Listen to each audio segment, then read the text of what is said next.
들고 계신 종목을 재빨리 분석해 친절히 안방까지 전달해드리는 종목킥 서비스 최은정입니다.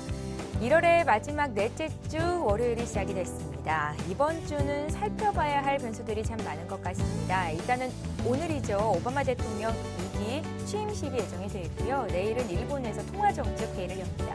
기준금리를 어떻게 할지 결정이 나게 될 것 같고요. 또 수요일에는 애플의 실적 발표가 예정이 되어 있는데 애플에서는 생각보다 아이폰 5가 잘 안 팔린다는 소식인데 4분기 실적은 어떻게 나왔을지 체크를 해봐야 될 것 같고요. 또 마지막으로 이번 주 금요일에는 우리나라의 국내 총생산 4분기 GDP 성장률이 발표가 됩니다. 자, 이 같은 변수들 잘 체크하셔서 시청자 여러분들 투자 전략 짜는 데 도움이 되시길 바라겠습니다. 자, 그럼 오늘도 역시 시황부터 간단하게 봐드릴게요. 국내 증시 오늘 코스피는 약세, 코스닥은 이틀째 상승 흐름을 보입니다. 오늘도 다소 쉬어가는 움직임이 나타나고 있는데요. 업종별로도 내림세가 우세하고 시가총액 상위 종목군을 봐도 오늘은 하락세가 더 두드러집니다. 삼성전자가 눈에 띄는 하락을 하고 있고 또 엔화 약세 여파로 오늘 국내장에서는 현대차, 기아차, 현대모비스까지 일제히 약세를 보입니다. 자, 오늘도 종목 때문에 고민하시는 분들이 참 많으실 것 같은데요. 시청자 여러분들 상담하실 수 있는 방법 알려드립니다. 문자와 전화가 열려 있는데요. 문자는 무료로 이용하실 수 있습니다. 013-3366-0110번 통해서 갖고 계신 종목 자세하게 적으시면 저희가 상담해드리는 데 도움이 될 것 같고요. 또 문자가 좀 어렵다 하시는 분들 지역번호 02 누르시고 3153-2610번 통해서 전화로도 문의 주실 수 있으니까요. 지금 많이 신청해 주시면 되겠습니다. 자, 서울경제TV를 LG U+ TV에서도 시청하실 수 있다는 사실 알고 계시죠? 많은 관심과 사랑 지속적으로 부탁드릴게요. 자, 그럼 오늘도 역시 종목 퀵 서비스를 함께 열어주실 두 분의 전문가부터 소개를 해드립니다. 골든 이글 투자자문의 정태근 팀장 나오셨고요. 동부증권 목동지점 박성일 연구원 자리하셨네요. 안녕하세요. 네, 반갑습니다. 안녕하십니까. 예. 오늘도 종목 퀵 서비스 게임의 룰부터 간단히 소개를 해드립니다. 종목 상담은 보다 많은 종목 상담해드리기 위해서 한 종목당 100초의 시간이 주어지게 될 예정이고요. 또 전문가가 친절한 상담을 하게 될 텐데 별점왕 선발제 시행하고 있습니다. 1월의 별점왕은 과연 어떤 분이 될 것인가 상담받으시고 고맙다 하시는 분들 전문가 정태근, 박성일 적으시고요. 별표 모양도 많이 보내주시기 바랍니다. 자, 이렇게 별표를 보내주신 분들께 저희가 선물을 준비하는데요. 이제 선물이 끝났나요? 저희가 조금만 더 확인을 해보고 다시 한번 공지해드리는 시간 갖겠습니다. 자, 그럼 이제 첫 번째 시청자를 만나볼게요. 전화가 연결이 돼 있다고 하거든요. 예, 안녕하세요. 네, 안녕하세요. 예, 반갑습니다, 시청자님. 네, 반갑습니다. 예, 월요일부터 이렇게 전화 연결이 되셨어요. 예. 예, 어떤 종목이 궁금하세요? 한진중공업은요? 한진중공업이요. 예. 예, 얼마에 몇 %십니까? 9,220원에요. 예. 한 20% 되는데. 한 20% 정도 되신다고요? 예. 9,220원에 사셨으면 최근에 사신 건가요? 예. 아, 주가가 좀 많이 떨어졌을 때 그 이후로 매수를 하신 거고요. 예. 예, 어떤 점이 궁금하세요? 이 왜 자꾸 오늘도 아침에 좀 늦게 올라가더만 더 많이 빠지는 그때가 좀 올라가는 얼란가 언제 올라가려고 싶어가지고. 아, 그러셨어요? 예. 단기간에 좀 수익 보고 나와야지 하고 들어가신 겁니까? 아니면 장기 투자 생각하신 겁니까? 단기를 좀 보고 들어갔어요. 짧게 들어가셨어요? 예. 예, 목표가는 얼마나 보셨었어요? 목표가는 많이 안 봤어요. 그전 한 700원이나 한 10,000원 정도 보고 들어갔거든요. 아, 그러세요? 예. 우리 시청자님은 주식 투자하신 지는 좀 오래 되셨어요? 아니요, 조금밖에 안 됐는데. 오래 안 되셨고요. 예. 예, 직접 이렇게 종목을 고르십니까? 이 종목은 어떻게 사시게 되셨어요? 이거는 그냥 보고 했어요, 그냥. 아, 차트 보고 이 정도면 너무 많이 떨어진 거 아닌가 이렇게 생각하셨다는 거죠? 예. 예, 알겠습니다. 잠시 뒤에 정태근 팀장님과 얘기 나눠보시고요. 예, 저희가 먼저 한진중공업에 대한 6인의 자문위원단 의견부터 살펴보겠습니다. 저희가 먼저 6인의 자문위원단께 한진중공업을 어떻게 보시냐 여쭤봤는데요. 의견이 다양하게 나옵니다. 그냥 들고 가자 2분, 지금 바로 매도가 2분, 분할 매도가 1분이시고 조금 주가 올랐을 때 팔자 이런 의견 주신 분도 계십니다. 정태근 팀장님. 네. 예. 안녕하세요. 예, 안녕하십니까. 네. 일단 말씀한 거 들어보니까 지금 경상도 쪽 같은데 혹시 집이 부산이세요? 부산 맞는데, 예. 아, 전에 한번 그러면 한 적 있는데. 그러면 제가 그 말씀 왜 여쭤보냐면 한진중공업이 영도에 있잖아요. 예. 영도. 안 그래도 저도 청학동 살거든. 바로 그 위에 그 살거든요. 예. 그러니까 더 잘 아시겠네요. 청학동이면은 그쪽에서 한 5분만 가면은 조선소잖아요. 예. 그쪽 그 안쪽 좀만 더 들어가면 제가 근데 그거 왜 여쭤보냐면 한진공 혹시 조선소 한번 가보셨어요? 지금? 안 가보셨죠? 아래도 걸로 지나갔어요. 지나간 게 그 데모한다고. 그쵸. 또 데모하고 누가 있고. 죽어가지고. 그 안에 한번 들어가 본 게 더 좋을 것 같은데 그 제가 이 말씀 왜 들어가고 드리냐면 합니다. 그쵸. 일단은 뭐 기업 탐방 이런 얘기를 한번 좀 들어보실 건데 아무래도 이번 최근에 분위기가 좀 안 좋다 보니까 더 못 들어가게 할 거예요 아마. 희망버스 이래가지고 앞에서 데모하지 이렇게 하니까 못 들어가는데 일단은 그 말씀드린 게 조선소 지금 한진중공업이 지금 일감이 없어요. 일감이 없다 보니까 지금 배 만드는 공간 도크라 그러는데 그게 상당히 많이 비어 있거든요. 그래서 분위기가 상당히 좀 안 좋아요. 딴 데보다 더. 그리고 이거는 조금 장기적인 이 부분은 뭐 이 부분 희망버스라든지 뭐 데모하고 있는 거 이런 건 장기적인 부분인데 그리고 지금 단기적으로 들어갔기 때문에 더 실질적인 얘기를 좀 드려보자면 이게 유상증자죠. 예. 유상증자인데 유상증자 가액이 얼마인지 아세요? 모르겠는데, 예. 모르시죠? 그러니까 그걸 모르니까 제가 보기 덜 하신 것 같아요. 이게 예. 유상증자 가액이 8,580원이거든요. 예. 그러니까 유상증자 하고 난 뒤에 이후에 상장돼 그러니까 신주 가격이 8,580원이에요.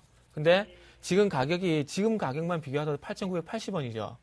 예. 그러면 기존에 이 종목을 가지고 있는 사람은 8,580원에 신규 물량이 들어오게 된다면 앉아서 손해지요.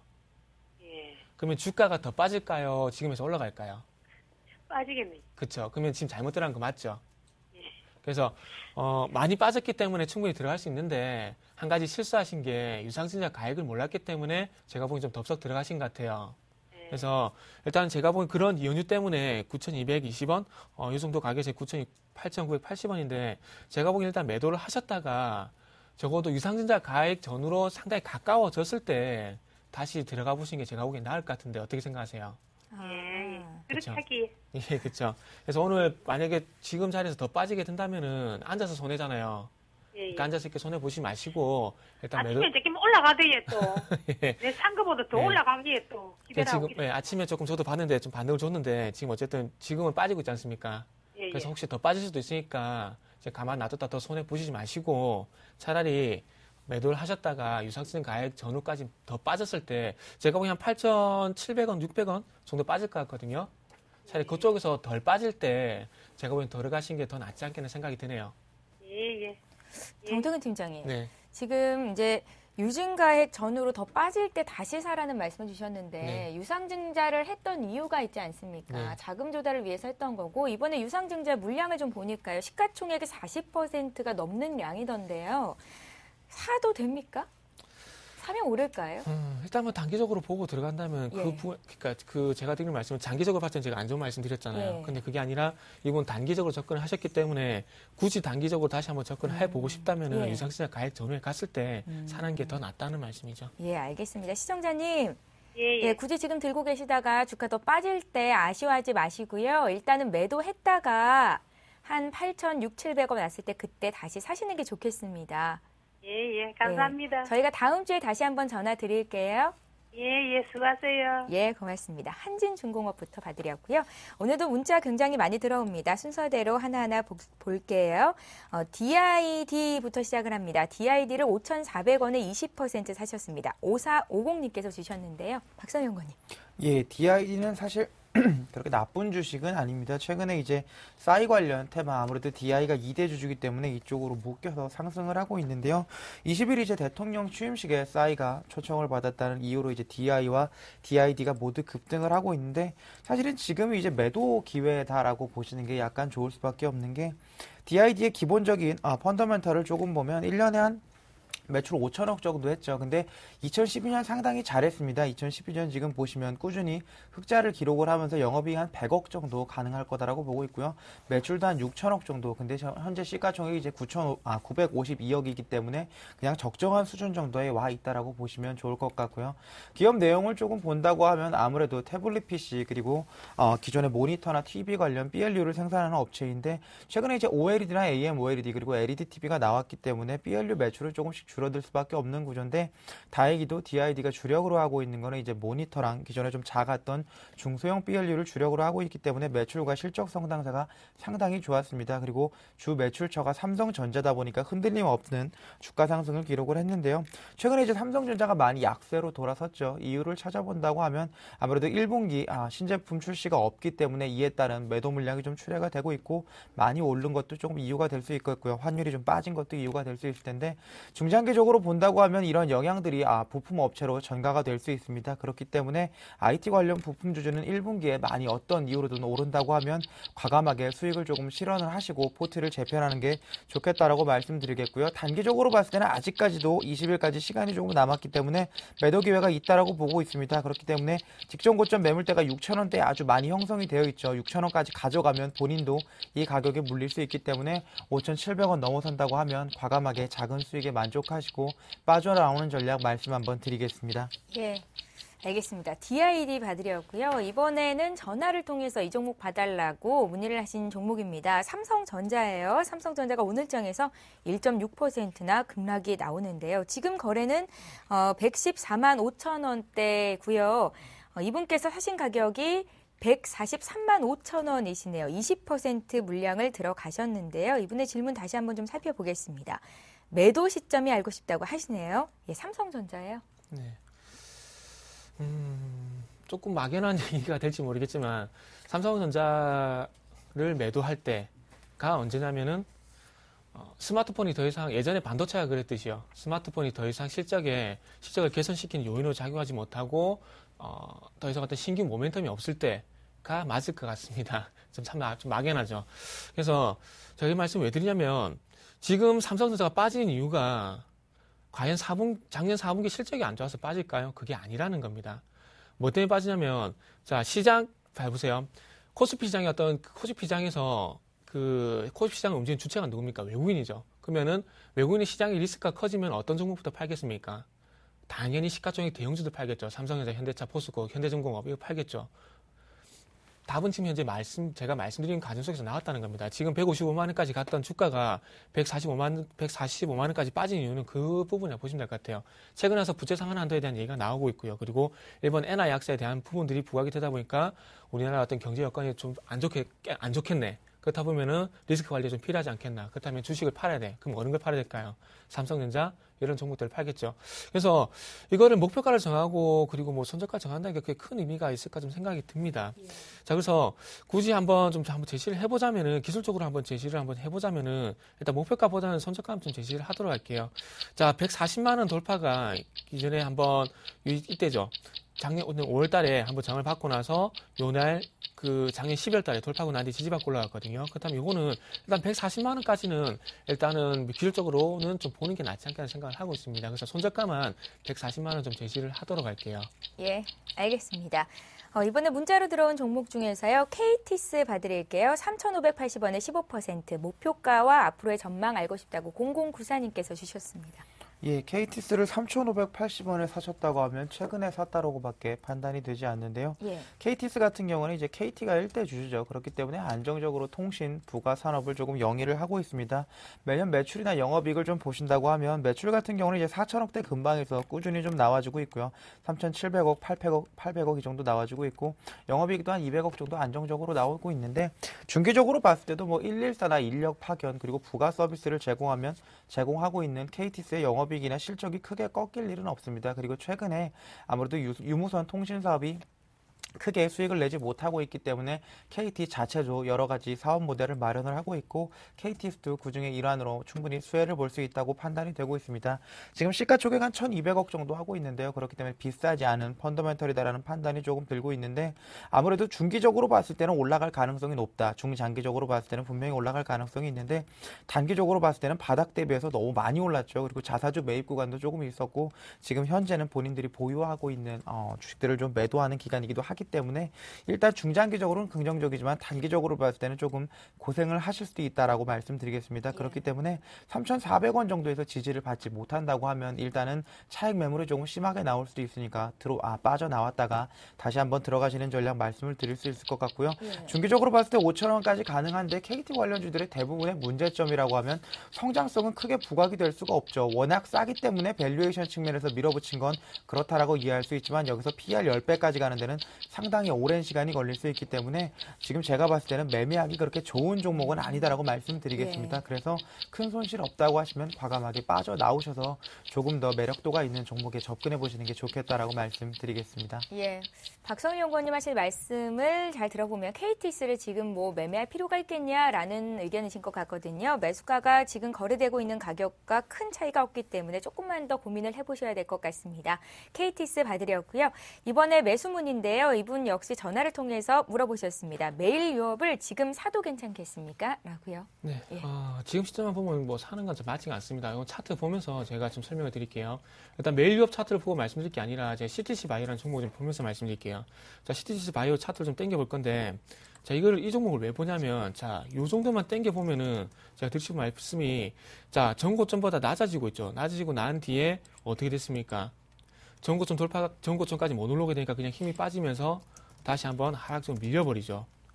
자, 이 그러니까 CTC 바이오 땡겼을 때, 지금 요까지 땡겼을 때, 그리고 지금 현재 매일 유업에 지금 흐름을 보게 되면 비슷하죠. 전고점 아래 구간에서 전고점까지 올라간 것이 아니라 전고점보다 못 미친 부분에서까지 올라갔었다가 지금 현재 힘이 조금 붙이죠. 추가 반등이 안 나오고 있죠. 그렇다면 다시 한번 아래쪽으로 밀릴 수가 있다는 겁니다. 그렇다면은 지금 매수할 구간이 아니라 CTC 바이오 다시 한번 보도록 할게요. 예. 자, 이거 날짜를 볼게요. 11월 6일 날 고점 형성하고 난 뒤에 빠지고 난 다음에 다시 한번 반등 줬지만은 전고점보다 못 미친 부분에서 밀려버렸죠. 그리고 난 뒤에 어떻게 됩니까? 쌍바닥 만들고 그리고 장기평선이죠. 제가 장기평선을 왜 말씀드리니까 장기 추세죠. 장기 추세가 안 깨지니까 쌍바닥 만들게 되면서 다시 한번 올라오죠. 이게 아직까지 힘이 있다는 얘기거든요. 이걸 잘 보세요. 매일 유업도 마찬가지입니다. 매일 유업도 일단 지금 매수하시지 마시고요. 자, 다시 한번 빠지게 된다면 3만 원 부분에서 쌍바닥 만들 수가 있겠죠. 그리고 중요한 건 장기평선을 지켜줘야지 반등이 나오겠죠. 조금만 참으세요. 지금 서둘러 매수하지 마시고 이게 눌림목이 될 수도 있겠지만 반등이 준다면 36,000원 돌파한다면 그때 차라리 따라가세요. 그게 아니라면은 밀려버린다면 요건 3만 원에서 3만 1,000원까지 기다렸다가 120선 장기평선 지지받고 CTC 바이오처럼 다시 한번 반등을 줄 때 그때 한번 따라가 보시라고 정리를 해드릴게요. 예, 알겠습니다. 매일 유업 지금 살 시점 아니라는 말씀 기억하시면 되겠고요. 이번에 오스코텍을 볼 텐데요. 오스코텍은 오늘 장 초반에 상한가까지 올라갔다가 지금은 지난 거래일 대비 한 10% 정도로 오름폭을 다소 줄인 상태입니다. 매수가가 1,670원이어서 오늘 팔지를 고민하고 계실 것 같거든요. 비중이 15%, 앞으로의 전망을 여쭤보셨어요. 884 하나님, 오늘 팔까요? 예, 오늘 파시는 게 좋을 것 같습니다. 예. 뭐 중기적으로 들고 갈 만한 이유가 전혀 없죠. 유상증자 실권주에 대한 배정이 완료가 됐기 때문에 그에 대한 기대감이 좀 많이 상승을 했다라고 오늘은 보시면 좋을 것 같고요.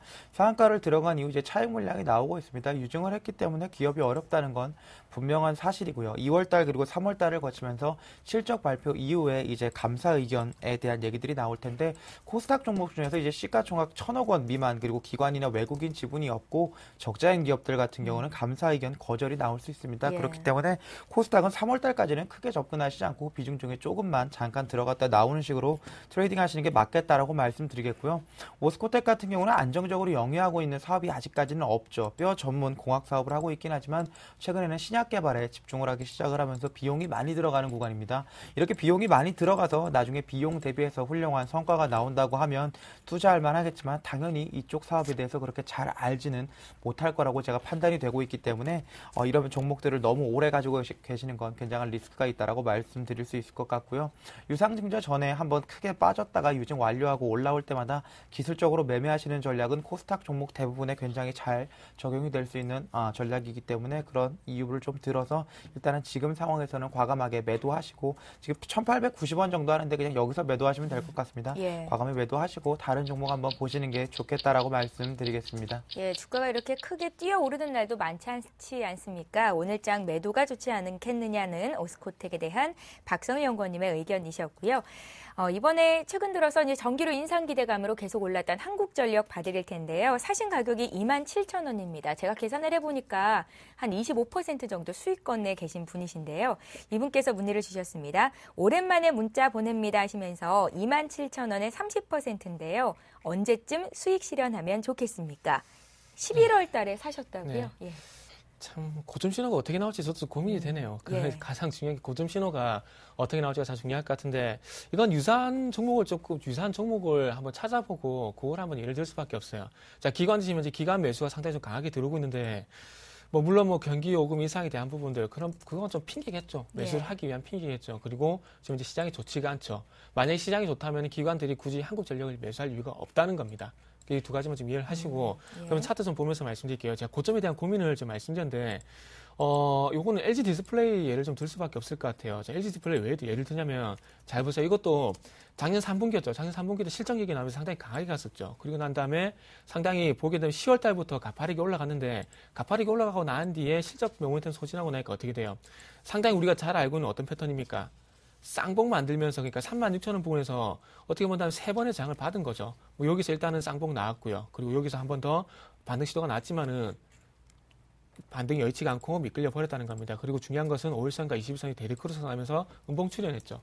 이런 식으로 고점 신호가 나왔다는 겁니다. 그렇다면 한국전력도 마찬가지로 실적 발표 전후해서까지는 조금 상승이 아직까지 추가적으로 가능하지 않겠나 생각을 하고 있어요. 그래서 가지고 계시다가 좀 전에 LG 디스플레이 보여드렸죠. LG 디스플레이처럼 일단 쌍봉이 나올지 아니면 세 번의 저항이 나올지 모르겠지만 그런 신호가 적어도 우리가 잘 알고 있는 쌍봉, 이 두 번의 저항을 받는 패턴이 나오게 된다면 그때까지 일단 한번 가져가 보십시오. 그래서 이게 지금 이제 35,000원에서 나올지는 아직 35,000원 나올지 아니면 4만 원 나올지 아직 알 수가 없거든요. 예. 그렇기 때문에 일단 지금은 보유를 하시고 그리고 실적 시즌까지는 일단 갈 수 있을 것 같아요. 하지만 못 가서 꺾일 수도 있기 때문에 일단 LG 디스플레이처럼 쌍봉 패턴 이런 게 나오게 된다면 그때 가서 다시 한번 의뢰를 해 주시기 바랍니다. 예. 알겠습니다. 한국전력 봤고요. 이번에 또 두 번째 시청자 전화 연결해 보겠습니다. 안녕하세요. 네, 안녕하세요. 예, 안녕하세요. 반갑습니다. 시청자님. 예, 예, 어떤 종목 봐드릴까요? 와이솔. 와이솔. 얼마에 몇 퍼센트 들고 계세요? 매수가는 13,350원, 이중은 30%. 13,350원이요? 예. 예, 어떤 점이 궁금하세요? 이 2013년도에 추진 종목으로 알고 있는데, 예. 회사 전망하고 목표가. 아, 어떻게 사시게 되셨어요? 그래, 이게 2013년도 예, 추천 종목으로, 예. 그리고 텔레비를 보고 그랬었어요. 아, 방송을 보셨었어요? 예, 알겠습니다. 예, 좋습니다. 잠시 뒤에 박성일 연구원님 바꿔드릴 테니까요. 저보다는 박성일 연구원님과 얘기를 좀 더 나눠보시고요. 와이솔에 대한 6인의 자문위원단 의견 살펴봅니다. 예, 오늘장에서 3%나 급등이 나와서 시장 대비 강한 종목 중에 하나인데요. 6분이 모두 보유 의견을 주십니다. 박성일 연구원님.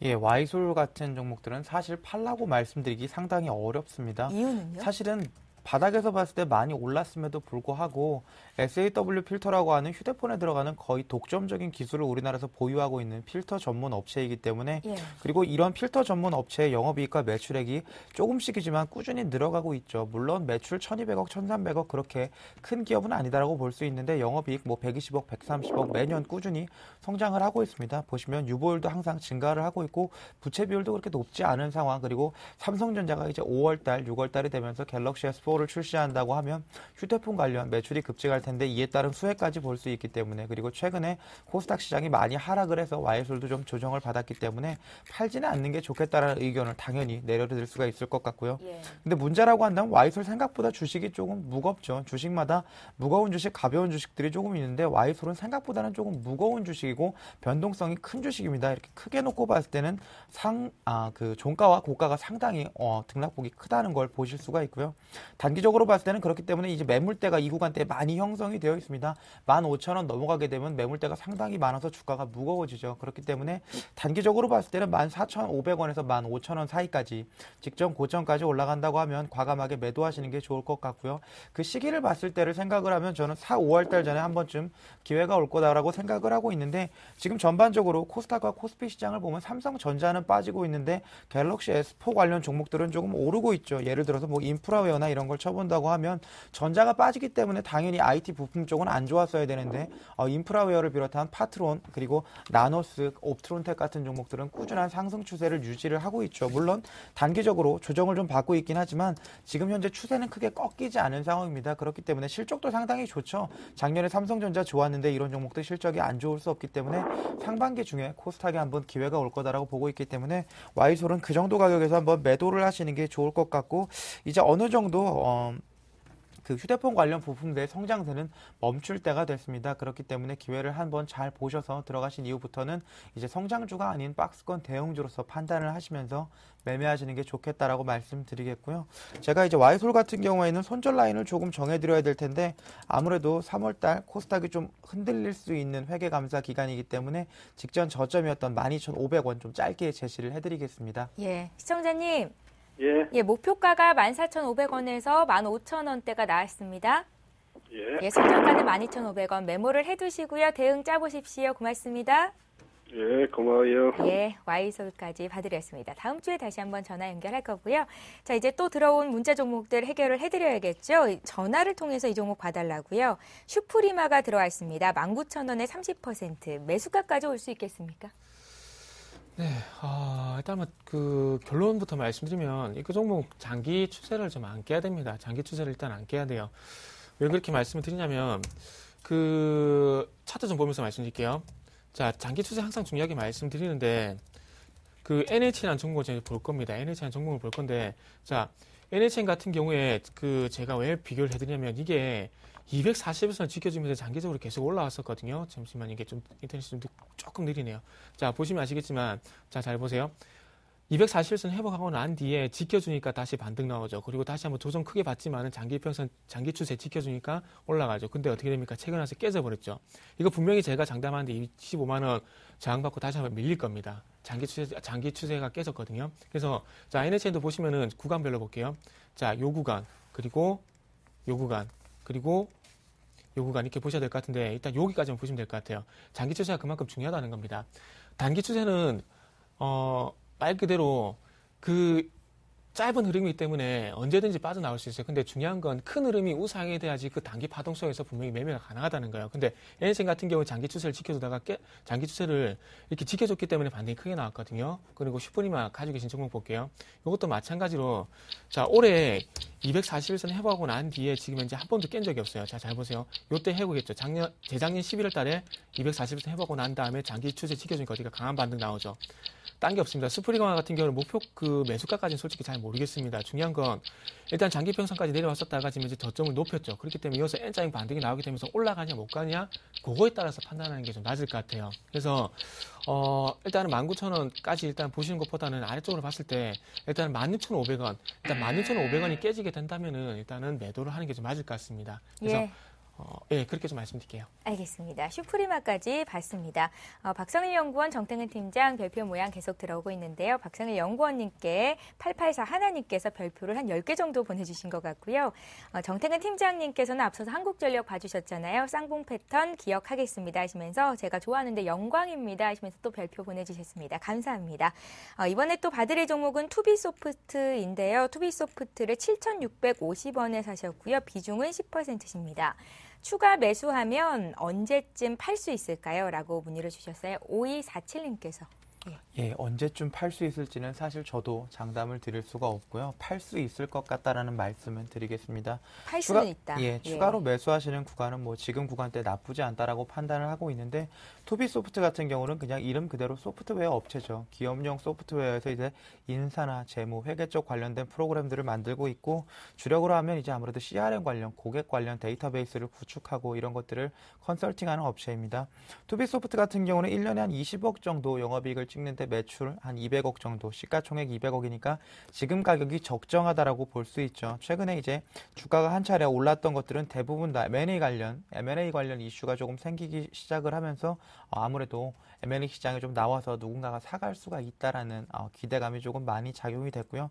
기관이나 외국인이 건들기에는 좀 크지 않은 종목입니다. 그럼에도 불구하고 최대 주주가 어느 정도 매각에 대한 의지가 있기 때문에 중장기적으로 봤을 때는 M&A 이슈가 한 번 더 나온다고 하면 매수하신 가격대에서 매도를 하실 수가 있을 텐데 그때가 언제인지는 좀 알 수가 없죠. 일단은 영업이익과 매출이 크게 흔들리지 않기 때문에 한 6천 원 정도 선에서 가격대가 형성이 될 것 같고 그 이후에는 이슈가 조금 나와야 될 텐데 본인이 이제 중장기 투자에 능해서 기다릴 수 없다고 하시면 과감하게 그냥 매도를 하시는 게 좋으실 것 같고요. 본인이 이제 기다려서 버틸 수 있다고 하시면 일단은 가져가시는 게 좋은데 그럼에도 불구하고 일단은 3월 전까지는 비중을 늘리지는 않겠다라고 말씀을 먼저 드리겠고요.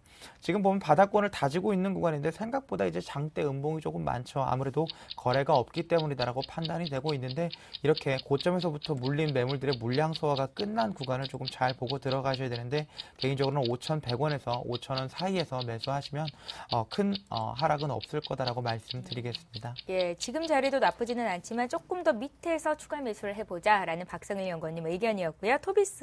투비소프트 추가 매수까지 의견 달아드렸습니다. 자, 이번에 조이맥스 볼게요. 조이맥스를 35,000원에 사셨어요. 지금 가격대가 25,000원대거든요. 비중이 많지 않으셔서 그나마 다행이다라는 생각 듭니다. 10% 들고 계시고요. 매도가 알려달라고 하시네요. 네, 예. 매도가 이거 상당히 어렵네요. 일단 조이맥스 같은 경우에 뭐 조이맥스를 두고만 얘기할 수는 없겠죠. 조이맥스, YD 온라인, 컴투스 다 안 좋죠. 근데 제가 지금 말씀드린 이 세 종목의 공통점은 모바일 게임주라는 겁니다. 근데 모바일 게임주 같은 경우에 작년 솔직히 이런 표현을 써도 될지 모르겠지만 모바일 게임주 같은 경우는 작년에 이미 다 해먹었습니다. 솔직히 말씀드리면 잘 보세요. 그 애니팡으로 시작된 어떤 모바일 게임 모멘텀이 지금 국내로 끝이 났죠. 그리고 중요한 건 국내 한정이 됐던 모바일 게임 업체가 해외 진출했는데 실패했습니다. 그게 어디 회사일까요? 컴투스죠. 컴투스가 국내에 조금 애니팡을 통해서 어떤 그 모바일 게임을 통해서 상당히 지위력을 확보를 시켰는데 그걸 좀 탈출하기 위해서 NH의 라인 아시죠? 라인을 통해 가지고 일본 쪽에 진출을 했었어요. 근데 실패해버렸어요. 그리고 난 뒤에 해외 진출 모멘텀이 게임빌 외에는 전혀 없습니다, 지금. 그래서 일단 하반 경직성이 나오고 있다는 부분은 좀 긍정적이긴 한데 과연 반등이 언제 나올까 저는 솔직히 좀 고민이 돼요. 자, 그래서 일단 제가 다른 종목도 한번 예를 드릴게요. 바른손이라는 종목을 좀 예를 들 건데, 자, 바른손을 제가 왜 보여드리냐면은 여기 반등이 어디까지 어떤 부분이냐면, 자, 잘 보세요. 올해 작년 2월 달에 반등 크게 나왔죠. 그리고 장기적으로 조정받았습니다. 그리고 중요한 건 잘 보세요. 장기적으로 행보 나오죠. 지금 한 4달 동안 행보 나왔죠. 그리고 난 다음에 잘 보세요. 거래 상당히 많이 죽었죠. 그러니까 매물이 다 나올 때 이런 식으로 매물이 다 나올 때까지 기다려야 조이맥스도 반등이 나올 수 있는 1차적인 여건이 된다는 겁니다. 자, 잘 보세요. 매물이 다 소화가 됐죠. 그리고 난 다음에 어떻게 됩니까? 일시적이라도 반등이 나오죠. 이때 당시에 여기서 여기까지 반등이 한 50% 나왔거든요. 자, 조이맥스 보도록 할게요. 자, 조이맥스 잘 보세요. 반등 주고 나서 지금 이제 가격 조정 받죠. 그리고 행보 들어갑니다. 중요한 건 지금 거래량보다 더 거래량이 죽어야 돼요. 그러니까 악성 매물이 완전히 다 소화가 돼야지 반등 기회가 나올 수 있다는 겁니다. 그래서 이거는 제가 반등 목표치 반등이 나올까 그건 좀 솔직히 말씀드릴 수가 저도 자신이 없어요. 그 조금 전에 바른손처럼 악성 매물이 다 소화가 되기 전까지. 그래서 요거는 일단은 24,000원만 안 깨지면 일단 가지고 계십시오. 가지고 계시고 거래량이 더 죽을 때까지 일단 기다려 보셔야 된다. 이렇게만 좀 정리를 해드릴게요. 예, 알겠습니다. 조이맥스로 손실을 너무 크게 보고 계셔서 저희가 시간이 오바됐음에도 불구하고 조금 더 시간을 들여본 겁니다. 이번에 볼 종목은 삼성생명인데요. 보험주가 이렇게 이례적으로 급등하는 경우도 많지가 않죠. 세제 개편한 수혜를 본다는데 이 종목을 사고 싶다고 문의하신 분이 계십니다. 2년 전에 상장을 했었고 그때 공모가가 11만 원이었는데 이제 거의 다 회복이 됐거든요. 박성일 의원님. 예, 저는 사지 않는 게 좋겠다라고 말씀을 드릴 텐데요. 개인적으로는 보험주 관련해서는 중장기적으로 봤을 때는 그렇게 좋은 호재가 없습니다. 예. 우리나라 같은 경우는 이례적으로 전 세계에서 유일하게 세제 혜택이 있는 나라죠. 그렇기 때문에 이런 세금 관련 이슈가 있을 때마다 보험주들이 움직이는 경우가 많은데 중장기적으로 봤을 때 이런 세금 관련 이슈들은 대부분 소멸이 될 수밖에 없습니다. 복지를 증진시켜야 되는 우리나라 입장에서는 세금을 더 걷어야 되고요. 그렇기 때문에 단기적으로는 모르겠지만 장기적으로 봤을 때는 장기적으로 봤을 때는 이제 세제 혜택들이 대부분 다 소멸될 수밖에 없는데 단기적으로 이제 금융소득 종합과세나 이제 공시이율 제도 개편에 따른 수혜를 볼 수 있는 삼성생명 물론 올라갈 수 있습니다. 기존에 보유하고 있던 삼성전자의 지분 가치도 많이 올라갔기 때문에 주가로 봤을 때는 예전 고점이었던 11만 3,500원을 충분히 뚫고 올라갈 수가 있을 텐데요. 저는 장기적으로 보험주 대부분이 성장성이 없다라고 판단을 하고 있기 때문에 고작 5, 6% 많이 먹으면 한 10%좀 먹을 수 있겠죠. 10%좀 먹으려고 이 구간에서 들어가서 물려서 다시 9만 원대에 횡보하는 아주 오랜 기간에 어려움을 겪으시기보다는 과감하게 보험주는 매매를 안 하시는 게 맞다라고 판단을 하고 있고요. 최근에 이제 금융소득 종합과세 관련해갖고 즉시연금도 그렇고 머니무브가 조금 많이 나타나고 있죠. 기존의 연금 가입자들 그리고 펀드를 비롯한 대부분의 이제 재테크에 종사하고 있는 분들께서 이제 대부분 포트폴리오를 재조정하고 있는 구간에서 수수료 수익 및 기타 수익이 발생을 할 수 있겠지만 이런 것들은 대부분 한 분기 이내에 마무리가 될 거다라고 보고 있기 때문에 단기적으로는 뭐 꼭 하고 싶다라고 하면 제가 뭐 말씀드릴 수는 없겠지만 예. 중장기적으로 삼성생명을 매매하는 건 큰 메리트가 없다고 말씀드리겠습니다. 예, 알겠습니다. 삼성생명 그냥 사지 말자 박성일 연구원님 의견이었고요. 서울반도체 보겠습니다. 이분께서는 한 14% 정도 수익권 내에 계시는 것 같습니다. 서울반도체 매수가가 24,000원이시고요. 비중이 10%신데요. 이 종목 매도 시점 알려달라고 7785님께서 주셨습니다. 네, 서울반도체. 일단은 뭐 그 LED 조명 얘기 나오는데 요거는 화면을 같이 보면서 말씀드릴게요. 보면은 지금 화면을 보게 되면 이건 화면에 나간 게 전구가 나가고 있는데 자, 그 기존의 그 뭐랄까 백열등이라 그러나요? 백열등 같은 게 전기 효율이 상당히 안 좋죠. 누런 전구. 거기서 뭘로 넘어왔습니까? 형광등으로 넘어왔죠. 전기 효율 때문에. 근데 그 형광등보다 그 전기 효율이 더 좋은 게 이제는 LED 조명이랍니다. 그래서 이 시장이 커질 거란 기대감 때문에 올라오는데 자, 냉정하게 한번 좀 보자고. LED 조명 시장인데 자, 요걸 보여드리는 게 낫겠네요. 자, 일단은 조명, 그 전체 전구 시장에서 LED가 차지하는 비중이 2012년대에 9%일 거예요. 그리고 9% 정도 되고 그 2013년에 15% 되고요. 그리고 21%, 28%. 그러니까 확 개선이 되는 게 아니라 조금씩 점진적으로 개선이 되죠. 제가 이걸 왜 보여드리냐면은 지금 LED 조명에 대한 얘기하고 있는 부분들은 어떻게 보면 기대감이라는 겁니다. 근데 기대감입니다. 그래서 어떤 실질적인 수혜가 바로 될 것이다가 아니라 기대감이기 때문에 이 기대감이 어디까지 갈지 그게 중요하기 때문에 제가 좀 보여드리는 거예요. 그래서 그 기대감이 어디까지 갈지 모르겠지만 자, 이 기대감이 과연 28,000원을 돌파를 할까요? 그게 저도 같이 지켜봐야 될 부분이라는 겁니다. 자, 그래서 여기 최근에 기관 매수가 상당히 좋은 걸로 알고 있거든요. 자, 기관 매수, 1차적으로는 기대감이, 자, LED 조명 시장 기대감인 거 알겠죠? 그렇다면은 기관 수급 보시면서, 자, 요건 1차적으로 28,000원, 28,000원에서 29,000원 돌파한지 여부를 보시고, 28,000원에서 29,000원 돌파하면은 그때 가서 다시 한번 의뢰를 해 주십시오. 예. 28,000원에서 9,000원 돌파가 되면 그때 다시 한번 문의 주시기 바랍니다. 이번에 3813님께서 문의를 주신 종목인데요. 현대글로비스예요. 지금 문자로 2번이나 보내셨는데 20만 8,500원에 비중 25%로 들어가셨습니다. 손절을 해야 되는 건지를 여쭤보셨는데 손절보다는 그냥 홀딩하고 싶으신 것 같은 게 장기 투자로 들어갔거든요. 이렇게 적으셨어요. 박성일 의원님. 네, 저는 장기 투자로 들어가셨다고 하면 더더욱더 이제 매수하신 가격대 정도에선 빠져나오셔야 될 텐데 예. 제가 엔화랑 원화 얘기를 이 시간을 통해서 말씀을 조금 많이 드리는데 엔화가 아주 오랜 기간 동안 3년이 넘는 기간 동안 굉장한 강세를 보였죠. 이런 엔화의 추세가 꺾이고 이제 하락 추세로 진입을 했습니다. 뭐 국내 증권사에서는 이제 1,050원 선 그리고 엔화 90엔 정도에서는 원엔 90엔 정도에서는 막을 것 같다라고 얘기를 하지만 사실 추세라는 건 한번 진행이 되기 시작을 하면 언제 멈출지 알 수가 없고 그 기간은 상당히 장기화될 수가 있습니다. 현대글로비스 나쁘지 않습니다. 현대차그룹에서 물류를 담당하고 있고 최근에 브라질, 중국 등을 비롯한 해외 시장 진출이 가속화되면서 매출과 영업이익 모두 안정적으로 지속적으로 상승을 좀 하고 있는 모습을 보여주고 있지만 그렇다고 하더라도 매크로 환경이 일단은 현대글로비스에 우호적이지 않은데 이 종목을 장기 투자하는 건 그렇게 좋은 판단은 아니다라고 말씀을 드릴 수 있을 것 같고요. 글로비스 같은 경우는 지금 PER 한 16배 정도 나오고 있습니다. 그렇게 싼 구간은 아니죠. 사실은 현대차나 기아차를 봤을 때 PER 측면에서 뭐 8배에서 10배 정도밖에 받지 않는데 글로비스 같은 경우는 안정적인 매출처를 갖고 있다는 이유 하나로 이제 15배에서 20배 사이를 받고 있기 때문에 펀더멘털 측면에서 봤을 때도 그렇게 메리트가 있는 구간은 아니다라고 말씀을 드리겠고요. 다만 과거에 20만 원대 돌파할 때 상당히 기관들이 집중해서 올렸던 종목인 만큼 20만 원을 깨지 않는다고 하면 단기적으로 반등 나올 수 있습니다. 엔화가 하락 추세로 간다고 하더라도 중간중간 기술적으로 반등이 나올 텐데 그때마다 이제 IT와 자동차 쪽에서 반등이 나온다고 하면 현대글로비스 비중은 조금씩 줄어가시면서 이제 엔화와 원화의 관계로 수혜를 조금 볼 수 있는 업종 쪽으로 가시는 게 저는 중장기 투자를 할 때는 조금 더 현명하다라고 말씀드리겠습니다. 예, 알겠습니다. 매수가 오면요. 장기 투자 생각 마시고요. 그때 정리하시기 바랍니다. 현대글로비스 봤습니다. 자, 이렇게 해서 오늘 실시간 종목 상담은 여기까지 하겠고요. 이제 AS입니다. 1주에 시작합니다.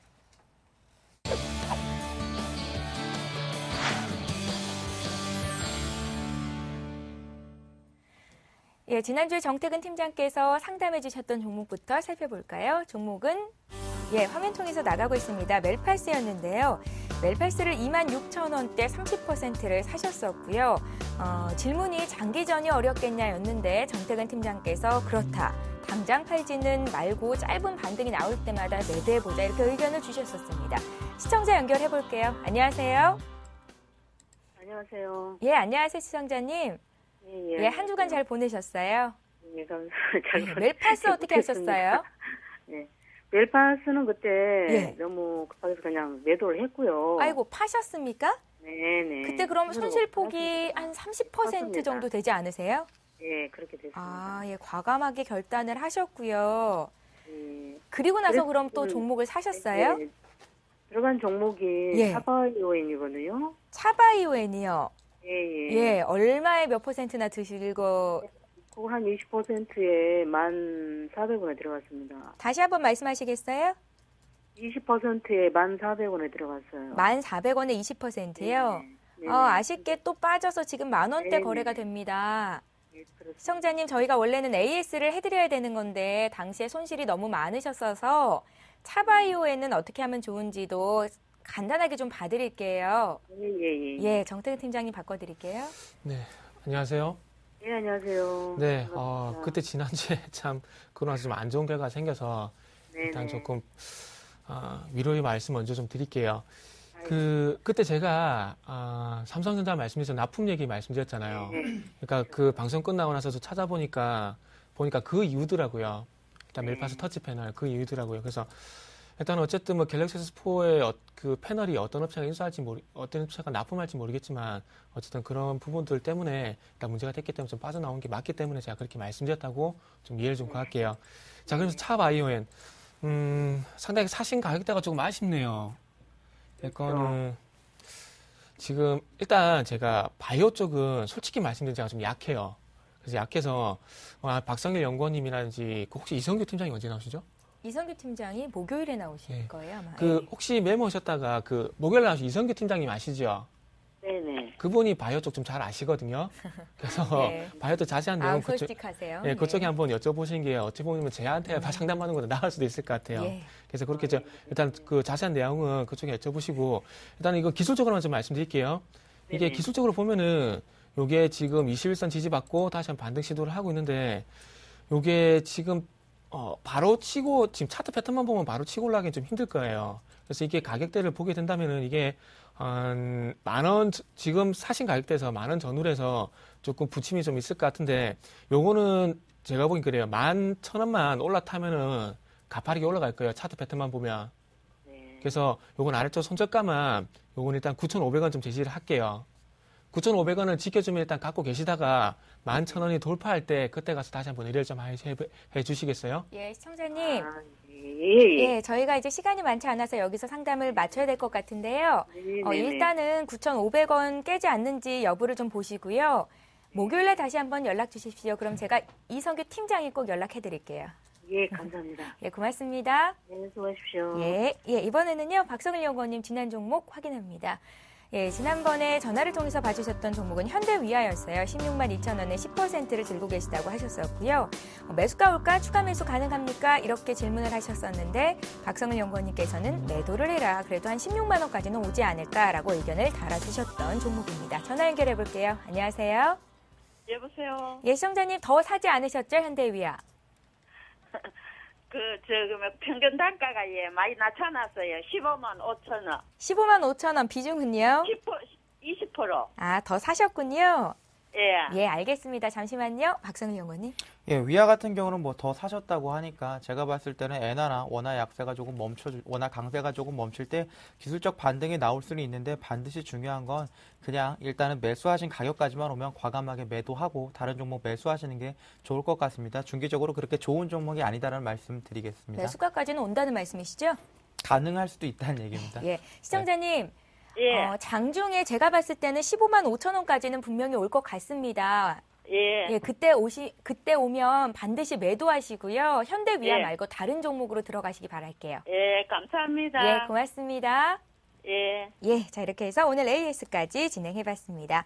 오늘 함께해 주신 두 분의 전문가 인사를 드려야겠죠. 골든 이글 투자자문의 정태근 팀장, 동부증권 목동지점 박성일 연구원과 함께했습니다. 잘 들었습니다. 감사합니다. 예, 이어서 오늘의 주요 뉴스를 전해드립니다.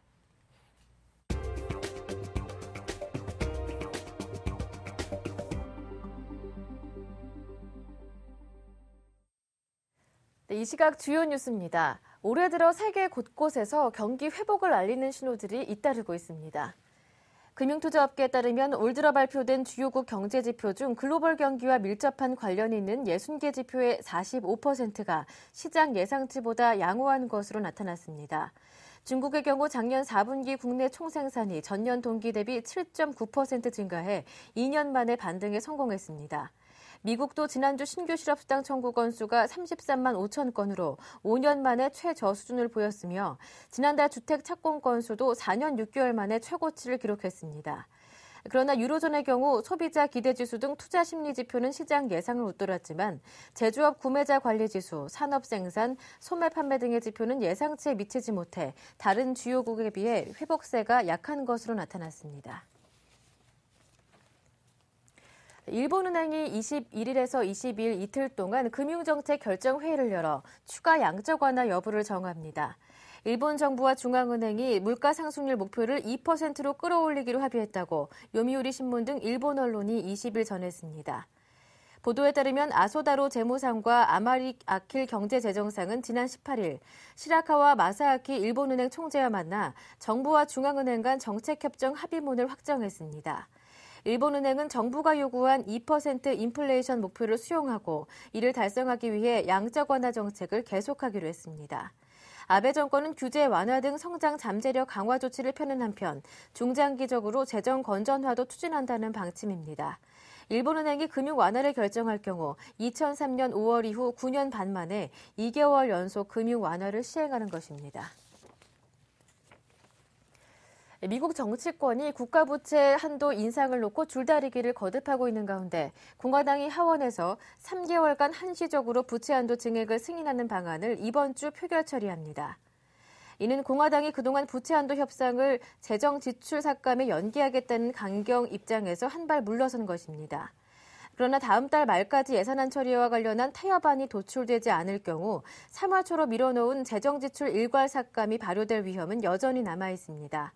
이와 관련해 낸시 펠로시 민주당 하원 원내대표는 이번 제안은 불확실성을 해소하지 못한다며 반대 입장을 밝힌 바 있습니다. 미국의 연방정부 부채는 이미 지난해 말 법정 상한선인 1조 6천억 달러를 넘어섰으며 재무부가 연초 긴급조치를 통해 약 2개월간 시간을 벌어둔 상태입니다. 복권 판매액이 2년 연속 매출 한도를 초과했습니다. 기획재정부 복권위원회에 따르면 2012년 국내 복권 총 판매액은 전년보다 3.4% 증가한 3조 1,859억 원이라고 밝혔습니다. 품목별로는 로또 복권 등 온라인 복권이 2조 8,399억 원, 연금 복권 등 인쇄 전자복권이 3,460억 원어치 팔렸습니다. 총 판매액은 국무총리실 산하 사행산업통합감독위원회가 권고한 매출 총량 한도를 3,106억 원 넘어섰습니다.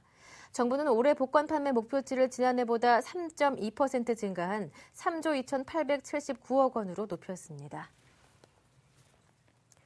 지금까지 주요 뉴스 전해드렸습니다. 예, 매일 이 시간 종목 퀵 서비스는 시청자 여러분들 위해서 활짝 열려 있습니다. 월요일이 시작됐고요. 월요일부터 금요일까지 매일 11시에, 오전 11시에 시청자 여러분들과 함께할 예정이니까요. 계속해서 종목 상담 많이 보내주시기 바랍니다. 이번 주에도 투자 전략 세미나가 개최가 되는군요. 토요일에 평책 촌놈으로 많이 알고 계시죠? 정호영 대표가 2013년을 전망하는 투자 대전망 진행한다고 하니까요. 관심 있으신 분들은 1577-7451번으로 문의 주시면 되겠습니다. 저희는 내일 이 시간에 다시 뵐게요. 고맙습니다. 종목 퀵 서비스.